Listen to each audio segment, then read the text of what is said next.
Hello students, good evening. Very good evening to all of you. Welcome back. Blooming Minds Coaching Institute, Advanced Learning Institute by Neeraj sir. Okay my dear friends, तो जैसे कल तक हमने अपना quadratic equation maths का chapter complete कर लिया है, तो आज हम शुरू करने वाले हैं मैथ्स का नया चैप्टर अर्थमेटिक प्रोग्रेशन एपी. ठीक है, चलिए तो देखते हैं आज का टॉपिक.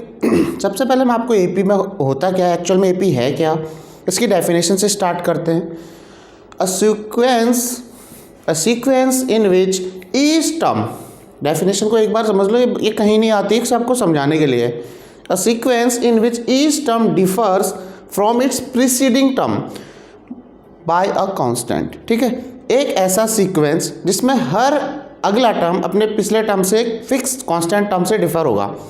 ठीक है, क्या मतलब है, फॉर एग्जांपल मैं यहीं पे एपी लिख देता हूँ कि एक ऐसा सीक्वेंस, फॉर एग्जांपल मैंने लिख दिया 3, 7, 11, 15 डॉट सो ऑन.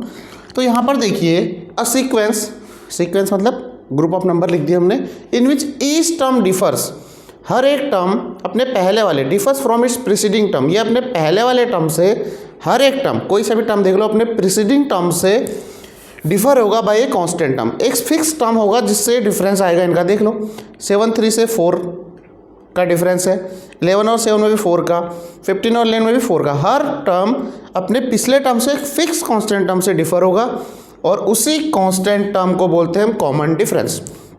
ठीक है, COMMON, कॉमन डिफरेंस. क्लियर. यहाँ पर अगर बात करें कॉमन डिफरेंस की 4 आएगा. हर एक नेक्स्ट टर्म को उसके प्रीसीडिंग टर्म से डिफरेंस करके आप निकाल सकते हैं. यहाँ तक क्लियर हो गया एपी होता क्या है और कॉमन डिफरेंस क्या है, जो कांस्टेंट टर्म आएगा. फिर जो इस चैप्टर का, इस टॉपिक का आज जो हम करने वाले हैं, सबसे मेन और वेरी वेरी इंपॉर्टेंट फॉर्मूला आपका एपी का स्टार्टिंग. देखिए जनरल टर्म ऑफ एपी क्या होता है. किसी भी एपी का एक जनरलाइज टर्म, जैसे हमने क्वाड्रेटिक इक्वेशन में पढ़ा था, ax² + bx + c. सिमिलरली यहाँ पर देखिए अगर किसी एपी का फॉर एग्जांपल फर्स्ट टर्म है a, कॉमन डिफरेंस है d, तो जो nth टर्म होगा वो होगा tn a + n-1 × d. ठीक है, tn nth term a + n-1 × d, ये फॉर्मूला याद रखना है. अब इस फॉर्मूले की हेल्प से कुछ क्वेश्चन देखते हैं. सबसे पहले आपको कुछ एपी कराता हूँ, बेसिक सी चीज़ें. चलिए फिर कुछ क्वेश्चन ट्राई करते हैं इस पे बेस्ड. चलिए भाई, ये रहे कुछ क्वेश्चन, देख लीजिए. क्वेश्चन क्लियर हो रहे होंगे, सारे क्वेश्चन विजिबल हैं. ठीक, तो देखिए पहला क्वेश्चन क्या है आपका. फर्स्ट क्वेश्चन, पहले क्वेश्चन को देखते हैं. क्वेश्चन में है क्या, so that the progression is an AP, also find the first term and common difference. Clear. देखिए कुछ एपी दिए हुए हैं आपको. अभी एपी है कि नहीं ये भी हमें शो करना है, प्रूफ करना है कि ये पहले तो एपी है, और ये चीज़ आपको हर एक क्वेश्चन में अप्लाई करना है जब हम क्वेश्चन सॉल्व करेंगे.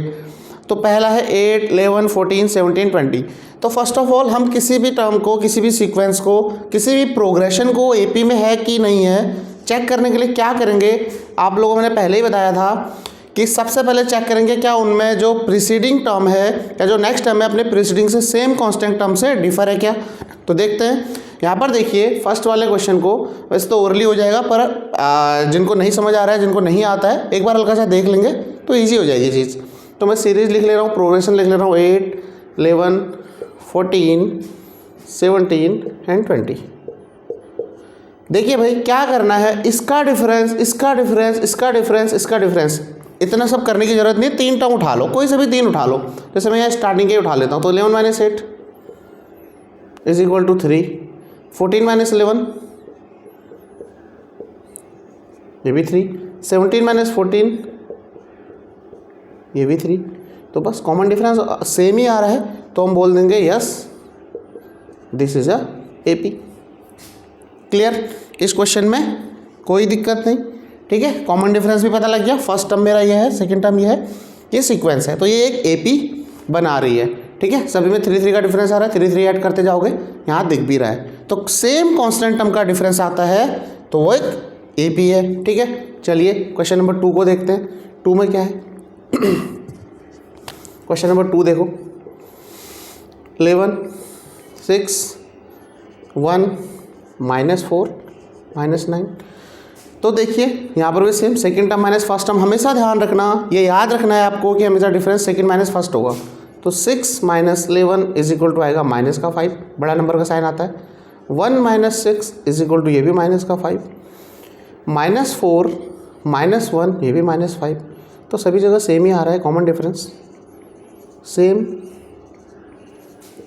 Common difference. तो ये भी क्या है, AP है। क्लियर, सेकंड क्वेश्चन भी क्लियर हो गया। ठीक है, बहुत इजी क्वेश्चन दिए। अच्छा चलिए नेक्स्ट क्वेश्चन को देखते हैं। अभी स्टार्ट कर रहे हैं इसलिए बहुत बेसिक से मैं शुरू कर रहा हूँ इन चीज़ों को। चलिए भाई क्वेश्चन नंबर 3 क्या है? क्वेश्चन नंबर 3, क्या कोई ट्राई कर सकता है इस क्वेश्चन को खुद से, क्या ये AP है या नहीं है? अब ये मत बोल देना देखते ही लग रहा है या देखते ही लग रहा है नहीं है। AP को हम ऐसे डायरेक्ट नहीं बोल सकते हैं। ठीक है, तो देखते हैं क्या ये AP है क्या। अब ये रहा √7, ये √28, √63, कैसे सॉल्व करेंगे भाई? ये तो बड़ा मुश्किल सवाल आ गया। क्या बोलते हो, क्या मुश्किल है क्या? ट्राई करो। जिसको क्वेश्चन समझ आ गया है इसका मतलब उसने ऐसे क्वेश्चन किए हैं, जिसको नहीं आया है मतलब ऐसे क्वेश्चन उसने ट्राई ही नहीं किए हैं।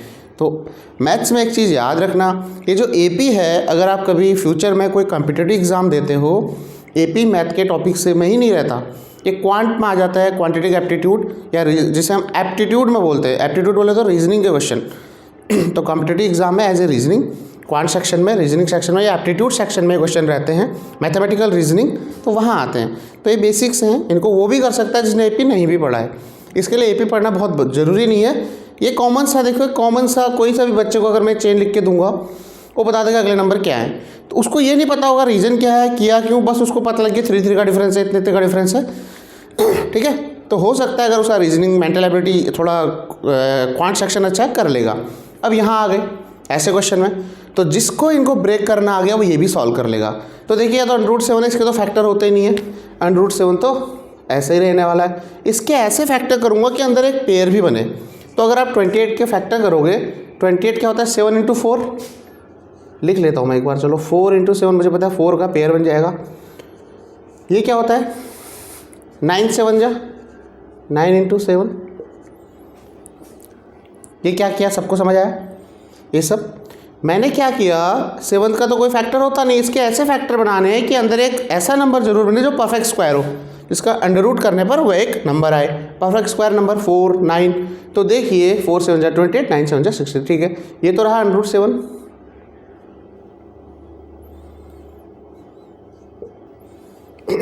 √7 रहा है, ये हो जाएगा 4, बाहर आ जाएगा, 4 का अंडर होता है 2 √7, और ये 9, इसका अंडर रूट होता है 3 √7। अब मेरी सीरीज़ बन गई है ये। ठीक है, अब बहुत ईजी है करना। अब देखिए, पहला second term minus first term, 2 √7 minus √7, क्या हो रहा है, 7 बन जा रहा है। ठीक है, 2 √7 से √7 गया, 2 √7 से इसके आगे कुछ नहीं होता, 1 मान लेते हैं। तो 2 √7 तो ऐसे रहेगा, 2 में से 1 गया 1, ये आ गया खाली √7। ठीक, नेक्स्ट थर्ड टर्म 3 √7 माइनस 2 √7, तो 3 में से 2 गया, ये भी √7। तो मुझे पता लग गया यहाँ पर सेम कॉमन डिफरेंस आ रहा है, क्या सेम कॉमन डिफरेंस, तो इसका मतलब ये भी AP है भाई। अच्छा लगा क्वेश्चन समझ आ गया कि कैसे हमने बता दिया। ठीक है, क्लियर हो गई ये चीज़ भी। नेक्स्ट क्वेश्चन देखें, फोर्थ। चलिए क्वेश्चन नंबर 4 को देखते हैं। फोर्थ में क्या बोला गया है? फोर्थ में आपको सीरीज दी गई है √18, √50, आई होप ये क्वेश्चन अब आप लोग कर लेंगे, जिसको समझ आ गया है वो कर सकता है। अब देखिए √18 ये होता है 2 9 जा, तो मैं लिख दूँ एक बार 9 × 2, ये 2 × 25 2 जा होता है, तो 25 × 2, ये जिसको फैक्टर पता है डायरेक्ट लिख सकता है, नहीं तो फैक्टर करके भी देख सकते हो। फिर से 9 का एक परफेक्ट स्क्वायर है, ये हो जाएगा 3 √2, ये हो जाएगा 5√2, ये हो जाएगा 7√2। कैसे लिखा सभी को समझ आ गया। 9 का अंडर रूट होता है 3, 25 का 5, 49 का 7, पेयर बनाया तो बाहर आ गया 3 × 3, 5 × 5, 7 × 7 बाहर आ जाएगा। सेम तो कॉमन डिफरेंस निकाल देते हैं। 5√2 second term minus first term, 5 में से 3 गया 2√2 second, 7√2 minus 5√2 is equal to ये भी 2√2। तो सेम कॉमन डिफरेंस आ गया क्या, इसका मतलब ये भी AP है। ये दोनों क्वेश्चन क्लियर हुए भाई। इन दोनों क्वेश्चन में कोई इशू, कोई प्रॉब्लम, कोई दिक्कत नहीं आनी चाहिए। ठीक है, चलिए फिर अब करते हैं क्वेश्चन नंबर 5। इसमें क्या है ये समझ में आ गया होगा। देखिए क्वेश्चन नंबर 5 क्या है, find A and B such that the number A9 B25 form an AP। तो क्या दिया है, A और B की वैल्यू यहाँ पर बतानी है। ये भी थोड़ा सा बेसिक सा क्वेश्चन है पर अच्छा क्वेश्चन है। A9 B25 हमसे बोल रहा है कि यहाँ पर ये एक AP है, फॉर्म एन AP। अगर AP है इसका मतलब कॉमन डिफरेंस सेम होगा। अगर ये AP है, फॉर्म एन AP क्वेश्चन में बोला है, तो इसका मतलब इसका कॉमन डिफरेंस सेम होगा। तो कर ले इतना उठा रहा हूँ मैं पहले।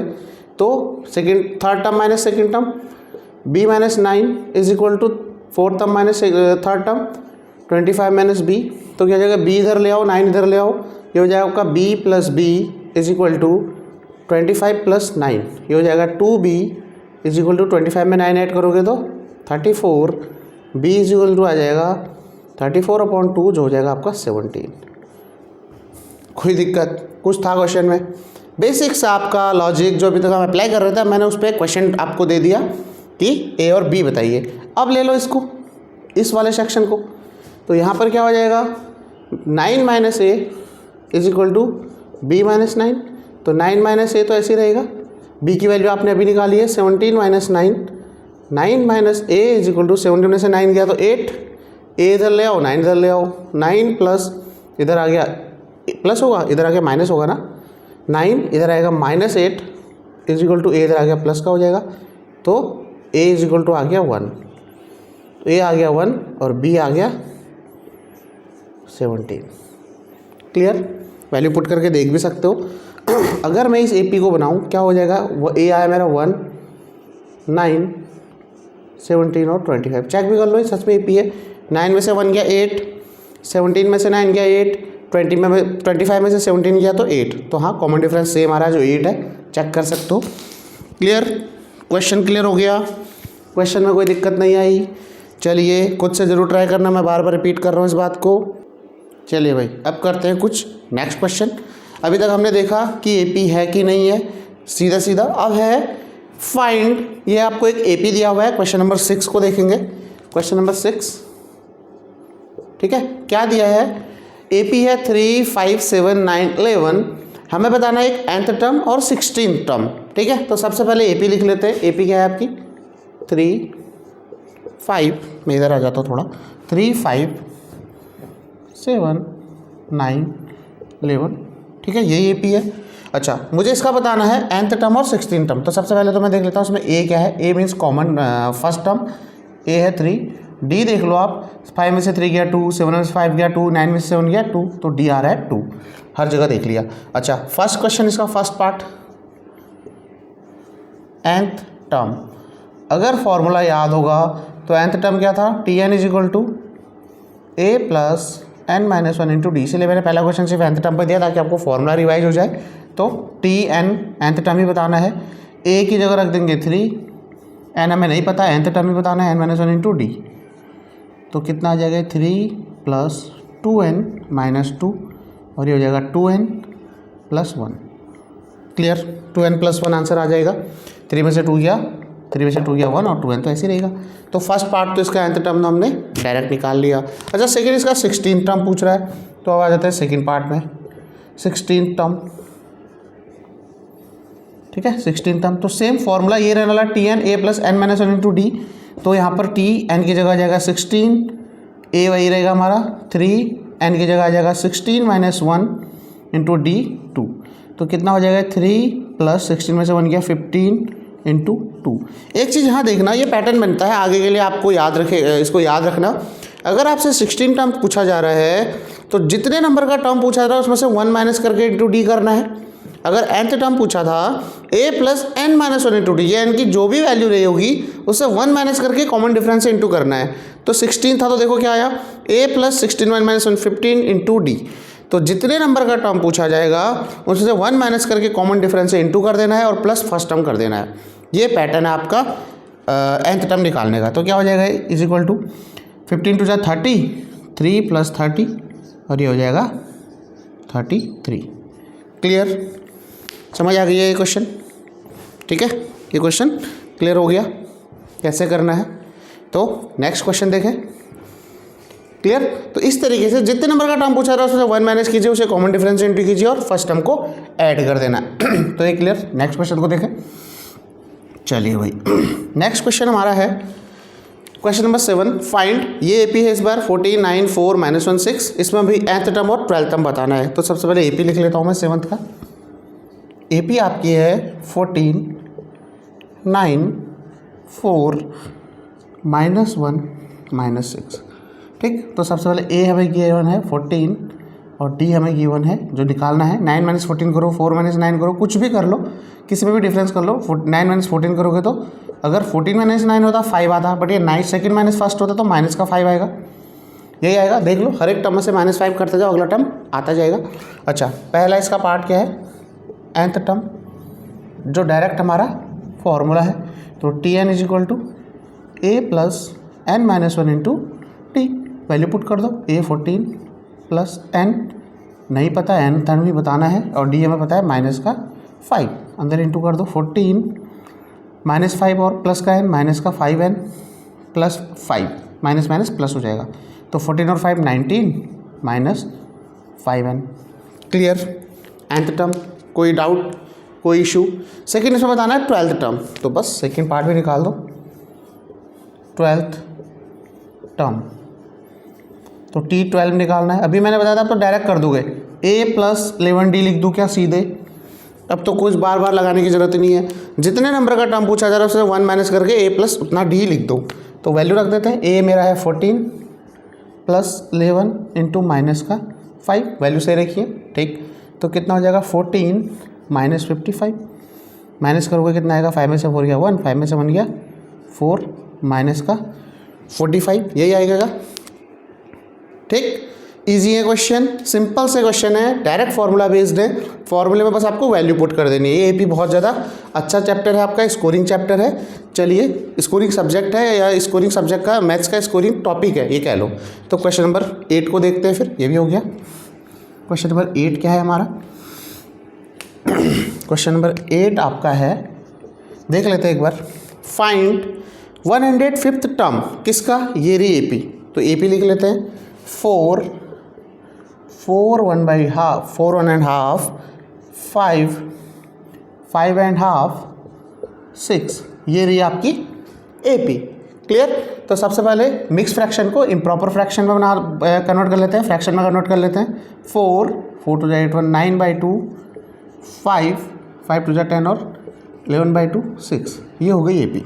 अब देख लो ए क्या हो जाएगा यहाँ 4, डी किसी को भी माइनस कर लो, चाहे इसको इससे, मैं सेकंड को फर्स्ट ही कर ले रहा हूँ। 9 बाई 2 माइनस 4 कितना हो जाएगा, एलसीएम आ जाएगा 2, इसके नीचे कुछ नहीं तो 1, 9 माइनस 2 4 जा 8, तो मेरा डी आ गया हाफ। ठीक, चेक कर लो हर एक में। 4 में हाफ ऐड क्या होगा, 4 एंड हाफ, इसमें हाफ 5 में हाफ 5 एंड हाफ। ठीक, बिल्कुल सही है। अब हमें बताना है इसमें 105th टर्म, तो हमें बताना है 105th टर्म, बताया था अभी T105th। तो A प्लस इसमें से 1 माइनस कर दो, 104 इंटू डी। ए कितना है 4 प्लस 104 इंटू डी कितना है 1/2। तो 4 प्लस 2 5 जा 10, 2 2 जा 4, यही आएगा। और 52 और 4 56 आंसर। क्लियर, कोई दिक्कत है क्वेश्चन में? कैलकुलेशन में कहीं कोई इशू नहीं, कोई बहुत बड़ी कैलकुलेशन नहीं है, बहुत इजी टाइप के क्वेश्चन इसमें आपके आने वाले हैं। चलिए भाई, नेक्स्ट क्वेश्चन 9 को करें। बहुत इजी चैप्टर है आपके 10th क्लास का, सिंपल सा चैप्टर, सिंपल सी कैलकुलेशन। 9th वाला क्या है, 9th वाला को देखते हैं। फाइंड 25th टर्म AP है ये, तो AP लिख लेते हैं, इसका 25th टर्म बता देना है। तो AP क्या है, -5 -5/2 0 5/2, ठीक है। तो सबसे पहले हमें देख लेना A क्या है -5 और D क्या है second term minus first term -5/2। First term already minus है तो -5 कुछ नहीं है, इसके नीचे 1 आ जाएगा, एलसीएम हो जाएगा 2 -5, ये माइनस प्लस हो जाएगा, 2 5 जा 10, तो कितना आ रहा है 5/2, यही आएगा क्या D, ठीक है, ये D आ रहा है 5/2। चलिए भाई नेक्स्ट इसका क्या बताना है 25th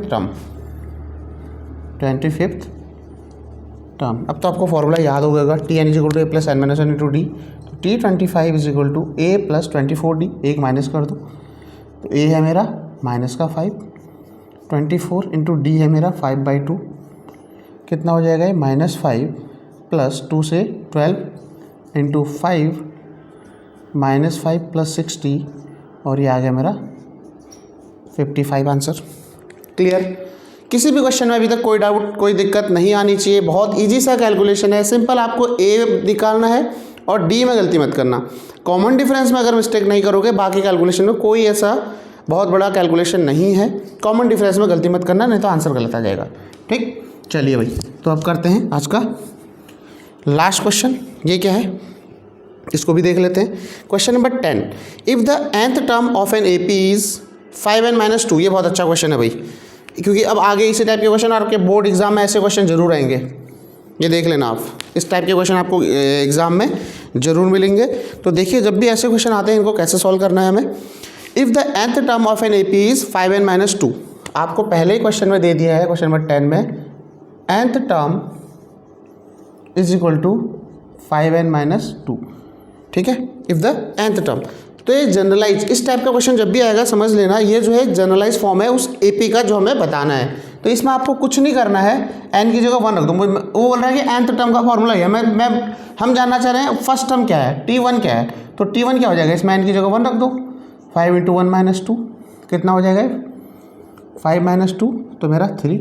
nth टर्म का फॉर्मूला ये था, तो भैया T2 भी निकाल लेते हैं, n की जगह बस 2 रख देना है, 5 × 2 - 2 कितना हो जाएगा 10 - 2 8, मैं T3 भी निकाल ले रहा हूँ, वैसे तो दोनों से मेरा काम हो जाने वाला, पर 3 भी निकाल लेते हैं, 5 × 3 - 2, तो 15 - 2 = 13, तो मेरी AP क्या हो गई 3 8 13, ये मेरी हो गई AP। ये वाली चीज़ सबको समझ आ गई, क्या किया मैंने, बस यही इसमें एक अलग था इस क्वेश्चन में। जब भी आपको nth term of an AP इस फॉर्म में दिया रहेगा जनरलाइज फॉर्म में, आपको AP ढूंढनी पड़ेगी, AP बनानी पड़ेगी by the help of generalise equation. तो nth टर्म ये था, तो मैंने first term second term third term निकाली, AP पता लग गई।